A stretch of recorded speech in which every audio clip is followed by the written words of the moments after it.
Iro a primary ndi secondary wapempha ophunzira kuti agwiritse bwino ntchito luso la makono pofuna kukwaniritsa masomphenya a Malawi 2063. Unduna wa zaumoyo wati chiwerengero cha odwala omwe ali ndi HIV omwe amasiyira panjira kumwa mankhwala chikunka chikutsika.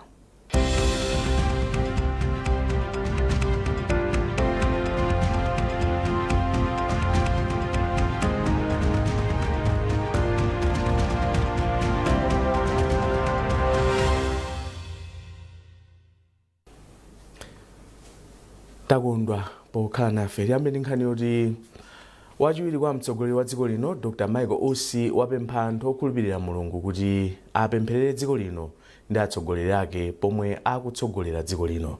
Dr. Usi anena izi pokhazikitsa ntchito yolalikira m'madera osiyanasiyana pa mpingo wa Zomba Central 7th Day. Iwo apemphanso anthuwo kuti achilimike kulalikira uthenga wa chipulumutso kwa anthu ochuluka. Zambiri mu ripoti ili. Wachiwiri kwa mtsogoleri wa dziko lino pamodzi ndi mayi akunyumba kwawo Madamu Ella Usi anafika pa mpingo wa Zomba Central 7th Day Church pamwambo okhazikitsa ntchito yolalikira uthenga kwa anthu osiyanasiyana ya chaka chino cha 2025. DC wa boma la Zomba Mayi Rengard Chavula, mkulu wa konsolo ya mzinda wa Zomba Archangel Bikoko komanso akuluakulu osiyanasiyana a mpingo wa 7th Day ndiwo analandira Dr. Usi pomwe amafika pamalowa. Kenaka mwambowu unayamba. Wachiwiri kwa mtsogoleri wa dziko linoyu anawerenga mawu ochokera m'Baibulo kuchoka m'buku la Mateyu 28 verse 18 mpaka 20 pamene Yesu Khristu amawuza ophunzira ake kuti apite akalalikire uthenga ku dziko lonse lapansi. Wachiwiri kwa mtsogoleri wa dziko linoyu mawu ake walangiza atsogoleri komanso anthu otsatira mpingo wa 7th Day Adventist kuti akhale ndi machawi popitiriza ntchito yolalikira uthenga wabwino kwa anthu osiyanasiyana pa dziko lapansi. Dr. Usi anati mpingo ndofunika kuti uzipemphereranso atsogoleri a dziko lino komanso dziko lino pomwe anati pali anthu ena amene amasangalala ngati zinthu sizikuyenda m'dziko muno. Pali zonama zimene zikuchitika m'dziko muno, kunamizira azibusa, kunamizira azimayi atolika, kunamizira anthu amene akugwira ntchito. My point is eyes on the ball. Musasiye ntchito ya Mulungu chifukwa choti anthu ena akukamba zofuna zawo za inuyo.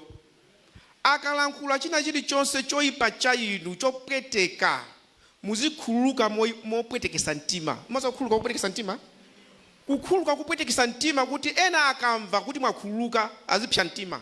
Ndipo imwe analikira pa dzikoli Evangelist Ernest Kaonga anapempha mamembala a mpingowu kuti alalikire komanso agwiritse ntchito ndalama ndi zinthu zosiyanasiyana kufikira anthu ochuluka m'Malawi muno. Ntchitoyi mukayiona m'Baibulo muja mawu osiriza amene Yesu anawayankhula akupita akusazikana ndi ophunzira ake anali kuti pitani dziko lonse.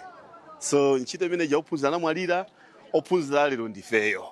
So kunali kukumbusana ndikuonesa kuti ntchito ndi yayikulu chifukwa mwaona mpaka na mtsogoleri wa dziko Vice President anayitanidwa kuti azakhale nawo chifukwa ndi member wathu. So anali ngati abwera kuchachi kwawo. Ndipo mawu ake President wa Eastern Malawi Conference ya mpingo wa 7th Day Adventist Pastor Sandy Lubani anati kukhazikitsa kwa ntchitoyi yomwe cholinga chake ndi kupeza ndalama zothandiza kudzagwiritsa ntchito polalikira kwa anthu osiyanasiyana mwezi wa Septemba chaka chino ndiyofunika. Iwo anathokozanso wachiwiri kwa mtsogoleri wa dziko lino chifukwa chofika pa mwambowu. Kubwera kwa Vice President itu ndikofunikira pawiri. Poyamba a Vice President ndi chiwalo cha mpingo wa 7th Day Adventist. Kubwera kwawo kwasonyeza kunena kuti iwowo ndi mkristu wodzipereka ndi wodzikhuthula ngati chiwalo cha mpingo. Zimenezo ndizofunikira kwambiri chifukwa ationetsera tonse kuti ngati mtsogoleri wamkulu amene ndi chiwalo cha mpingo kudzakhala apa nkuyikaponso chuma chake kuti ntchito ipite patsogolo ndi chitsanzo chabwino kwambiri mbali yoyamba. Mbali yachiwiri ndiko wachiwiri wa mtsogoleri wa dziko apereka chitsanzo chabwino chifukwa iwowo ali ngati kalata wowerengedwa ndi wonse. Dr. Usi apereka ndalama yokwana 2 million kwacha yothandiza pokwaniritsa zolinga zolalikira anthu osiyanasiyana pa mpingowu. Blessings Kanache, MBC, Zomba.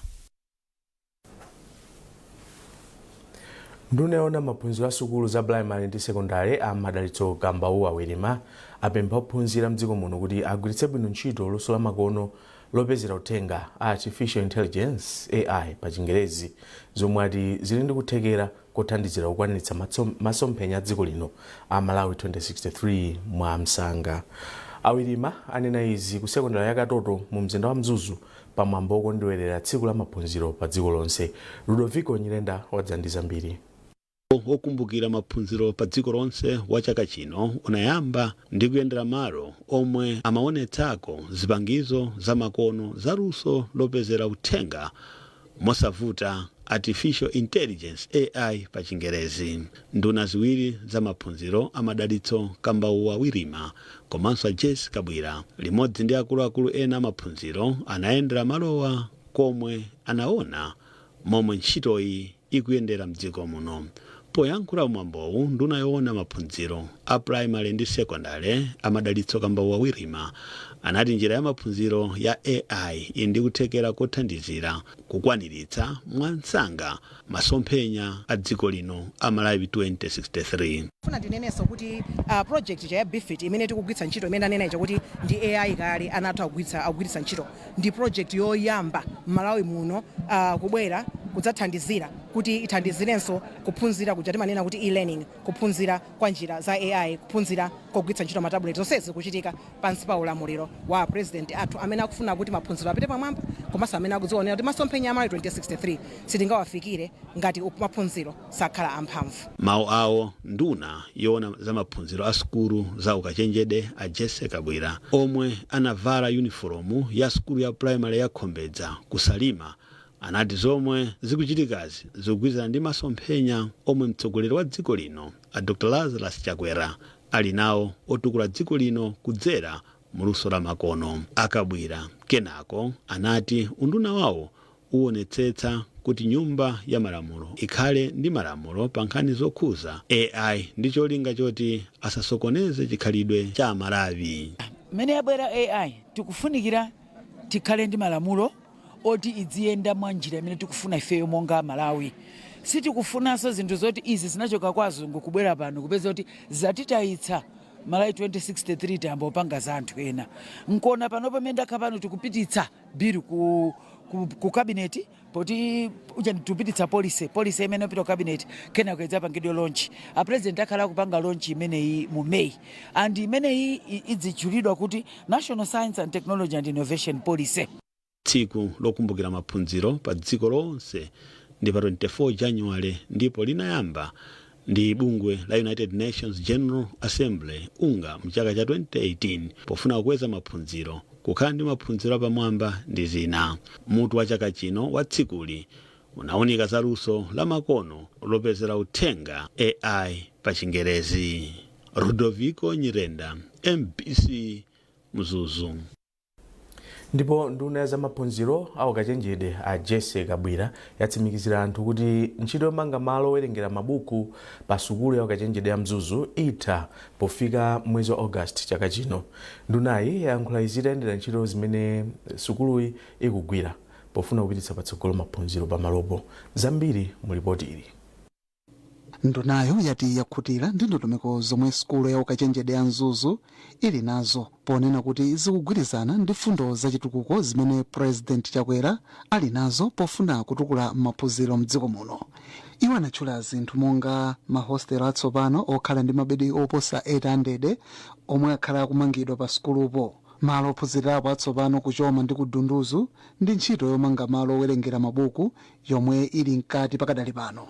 Ifeyo pano chandisangalatsa kwambiri zimene ndapeza ku Mubasi ndi zimene ndapeza kuno zaonetsa kuti boma sili kukhala la tsankho popereka maphunziro. Nkhani imene ndikukamba pano yoti kaya kuli building ya library ayikoti akuti kuli nkhani ya ukachenjede wakafukufuku ndi yomweyo imene ndayipeza ku Mubasi.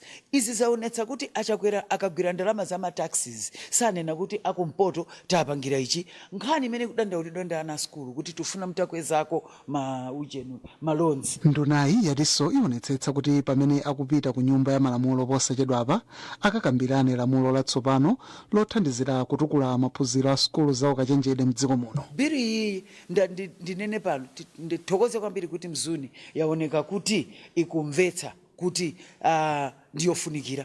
Chinanso chimene chili chabwino kwambiri mu higher education bill ndichoti tidziyamba tsopano kuperekanso maloni kwa anthu a diploma. Wachiwiri kwa chansala wa sukulu ya ukachenjede ya Mzuzu, Profesa Wosingini wayamikira nduna yatsopanoyi ati chifukwa cha chidwi chake pofuna kutukula maphunziro a ukachenjede mdziko muno. Ife lero kwabwera nduna tasangala kwambiri chifukwa kukhala ngati nduna yoyamba ya higher education, komanso mina tiyendera tifosangala kwambiri chifukwa panopa tikuziwa ndi chikhulupiriro kuti ngani zathu zambiri ma issues